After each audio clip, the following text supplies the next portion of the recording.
pastor stopped his sermon in front of hundreds of people, pointed into that crowd, and began to describe a woman he had never met. The paralysis, the man who left, the year it started. And then he said something that should have been impossible. He said, there is only one person alive who can undo what was done to you, and you need to go to her quickly before it is too late. And the worst part, the only person who could confirm it was already dead. The only person alive who could undo what was done to her had already left. And Grace had not even known there was something to undo. This is Grace's story. And before this video is over, I believe some of you will recognize parts of it as your own. This channel is where we go into the confessions people carry for decades and never say out loud. New story every week. If you are new, stay, subscribe, like, and share. This one will find you.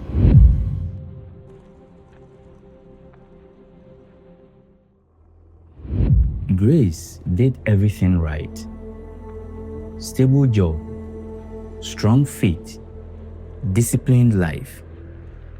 The kind of woman people look at and say, she will be fine, but she wasn't. Because something in her life refused to work. Not randomly, with a pattern. And that pattern started when she was 9 years old. But before we go to what started at 9, I want you to understand who Grace is before I tell you what Grace carries. Because this story only hits the way it's supposed to hit if you first understand that Grace is not a dramatic person. She is not someone who chases spiritual experiences, or looks for signs, or lives in a state of crisis. Grace is ordinary in the most beautiful sense of that word. She grew up in a mid-sized town in eastern part of Ghana, third of 5 children. Father was a civil servant. Mother sold fabric from a store she had run for 20 years. Church every Sunday, not because they were particularly devoted, but because that was simply what the family did. It was structure. It was community. It was where you went. Grace was quiet as a child, studious, the kind of child teachers remembered, not because she was loud, but because she was present. She paid attention. She finished things she started. By her mid-20s, she had a degree, a job she was good at, a small apartment she kept meticulously, and a faith she had chosen for herself rather than inherited from her parents. She tithed, she volunteered, she led a women's Bible study on Thursday evenings. She was, by every measure available to her, doing everything right. And yet, something was wrong. Something had always been wrong, and she had spent 34 years trying to understand what it was. And the thing about Grace, the thing that will matter in about 10 minutes, is that the wrongness had a pattern, a very specific, very precise, very terrifying pattern. Now, back to when she was 9. It was a Tuesday morning in November when she was 9 years old. She remembers the month because her school had just finished midterm exams and she had gone to bed the night before, feeling the specific relief that only comes after the last paper is submitted. She woke at approximately 4 a.m. and she could not move. Not her legs, not her hands, not a single finger on either hand.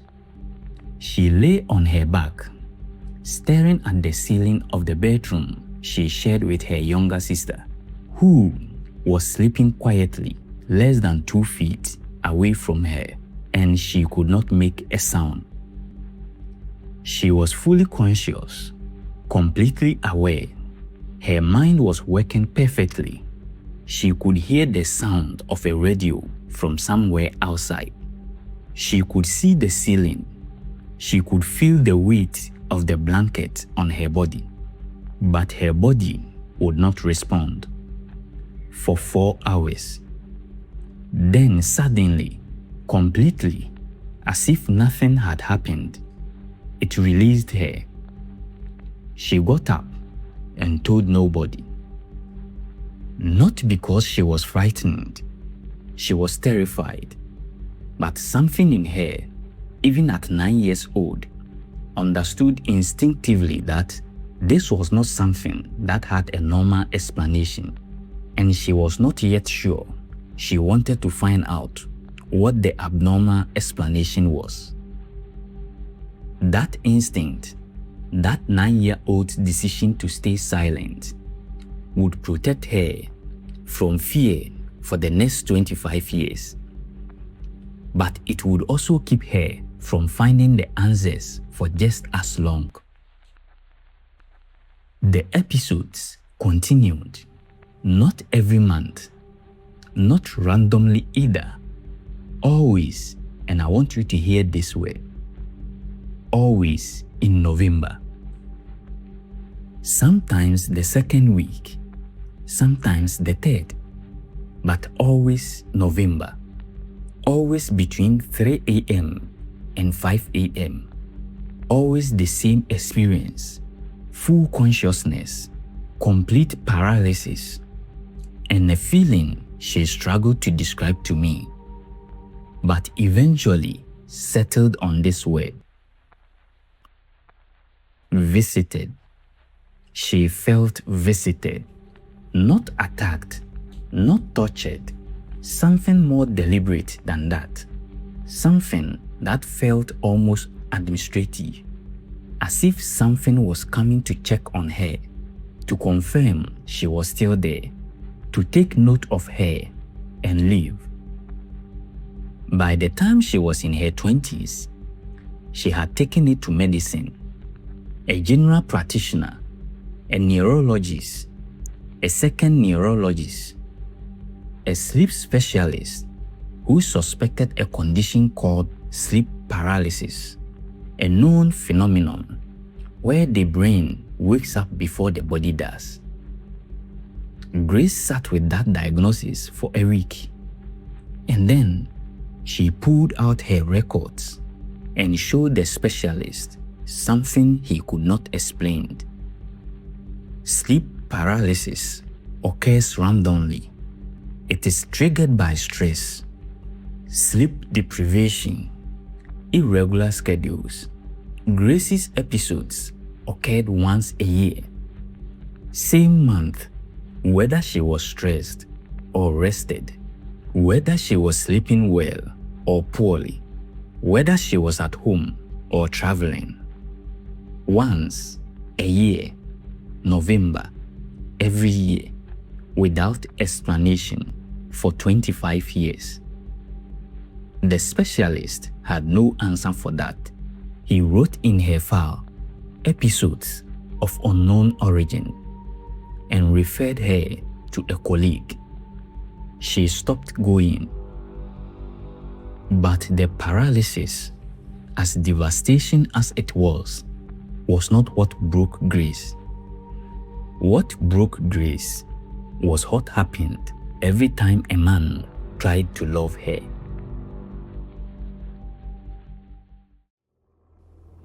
I need to tell you about the men, because when Grace first contacted me and began to describe this part of her story, it was this session that made me sit back from my screen and stay very still for a very long time. The first man was Emmanuel. She met him at 24. Consistent, patient, communicative. The kind of man women describe to their friends in a tone that is equal part excitement and disbelief. They were together for 11 months. He met her parents. He spoke about the future. And then, one Sunday after church, he sat across from her at a table and told her. He could not explain what he was about to say, but something in him would not let him move forward. Not someone else, not a fight, not a loss of feeling, something in him. He did not know what it was. He said that 3 times. I don't know what it is. I just know I cannot stay. He left. Grace prayed. She searched herself for what she had done wrong. She found nothing. By the 4th time, she wasn't even devastated anymore. She was just trying to understand the mechanism, because something with this much consistency is not coincidence. Coincidence doesn't have a pattern this precise. She was right. It was not coincidence. And in 17 minutes, you are going to understand exactly what the mechanism was.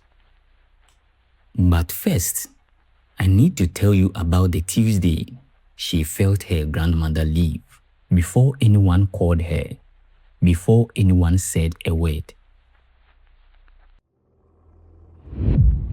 It was a Tuesday. Grace was in the city for a work assignment. She was sitting at her desk approximately mid-morning when something happened that she had never been able to explain in ordinary language. She described it to me like this. It wasn't pain, it wasn't a sound, it was more like a warmth that left the room. The way a candle feels when it goes out. Not the darkness, the change in the air. Something that had been present every day of my life for as long as I could remember was suddenly not there anymore. And I knew. I didn't know how I knew, but I knew. She did not call home immediately. She sat with it for a while, the way you sit with something you are not yet ready to confirm. And then her phone rang.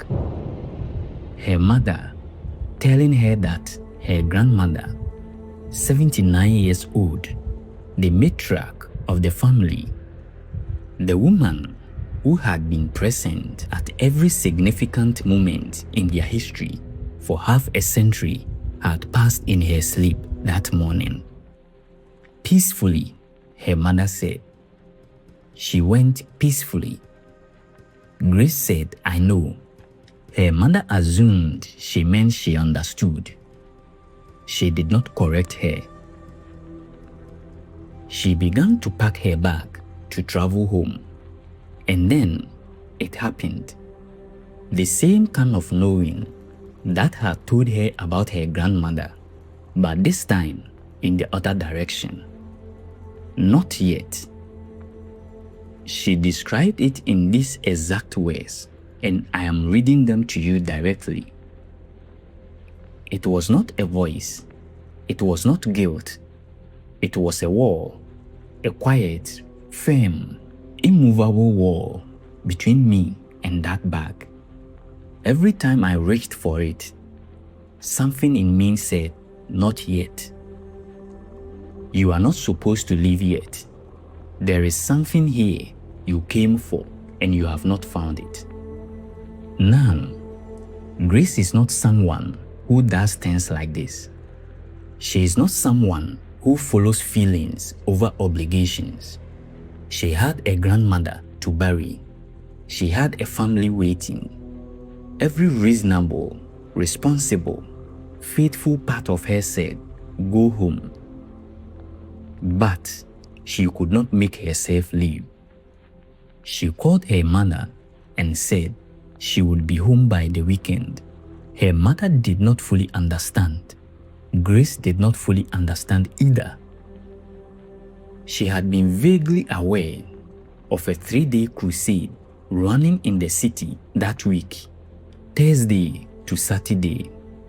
A large ground about 40 meters from where she was staying. She had noticed it the way you notice a flyer. No intention of attending. It was not on her list. But now, with her bag still unpacked and her grandmother already buried in her heart, if not yet in the ground, she felt that wall shift just slightly in the direction of that crusade. Thursday night, she did not go. The wall was still there. Friday night, it moved. She went. She arrived grieving, found a seat near the back. She was not in a state of spiritual hunger. She was not there for a miracle. She was there because something in her body had refused to let her be anywhere else. The minister stopped mid-sentence, looked out into the crowd, and pointed. "There is a woman in this place. You have been waking up unable to move. Same time every year. The doctors found nothing, and every man who has tried to build a future with you has left without being able to tell you why. You have been calling it a pattern, but this is not a pattern. It is a claim. It was placed on you the night you were born, before you took your first breath, before you had any say in the matter.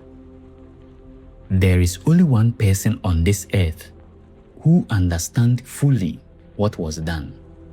Only one person who was there. Only one person who holds the thread of what was started, and who can, from her own heart, choose to unravel it. Your grandmother." He said, "Go to her. Do not go empty-handed. Bring her something beautiful, something that will please her heart, not as a transaction, as an honor. Let her see that you love her, and ask her gently to look at what was done, because if she looks at it with love, she will undo it herself from her own heart without being forced." He said, "But go quickly. Time is the one thing you do not have a lot of." Grace felt the physical sensation of something leaving her chest as those words landed. She walked out of that crusade shaking.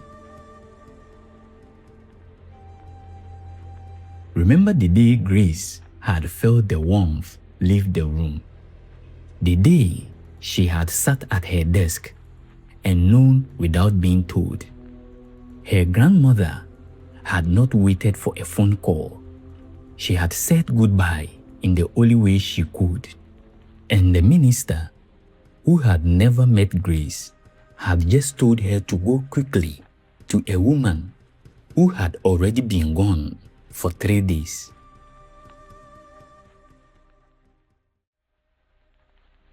I want you to think about what Grace is holding. For 34 years, she had a problem she could not name. No diagnosis, no explanation, no language for what was happening to her. And in one night, she finally has the name.